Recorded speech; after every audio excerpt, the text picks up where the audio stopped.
तहरीक इंसाफ का असम्बलियों से मुस्ताफी होने का फैसला। बनी गाला में PTI की पार्लिमानी पार्टी इजलास में अहम फैसले होंगे। गैर कानूनी हुकूमत को मुस्तरद करने के सिवा कोई चारा नहीं। फवाद चौधरी ने नए इंतखाबात मौजूदा बहरान का वाहिद हल करार दे दिए।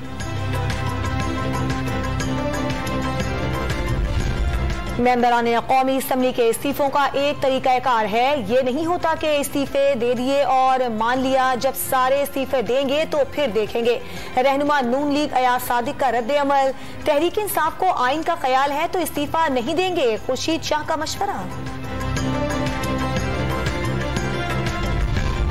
नए वजीर आजम के लिए शहबाज शरीफ और शाह महमूद कुरैशी आमने सामने। दोनों उम्मीदवारों के कागजात नामजदगी मंजूर। शहबाज शरीफ पर PTI के एतराजात मुस्तरद कर दिए गए। सेक्रेटरी कौमी असम्बली के कमरे में तहरीक इंसाफ और अपोजिशन अरकान में झगड़ा।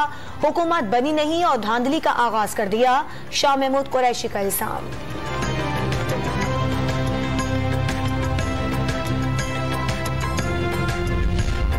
अदम एतमाद लाने का मकसद शहबाज शरीफ को वजीर आजम बनाना नहीं, इंतखाबी इस्लाहात करना है। इंतखाबी इस्लाहात से एक जमहूरी पाकिस्तान के क़याम की जानिब बढ़ेंगे। चेयरमैन PP का BBC को इंटरव्यू। और लंदन में नवाज शरीफ की रिहाइशगाह इवेंटफील्ड के बाहर नून लीग और तहरीक इंसाफ के कारकुन आमने सामने। कारकुनों की अपनी अपनी क़यादत के हक में नारेबाजी। हाइड पार्क में भी पाकिस्तानी कम्युनिटी का इमरान खान के हक में मुजाहिरा।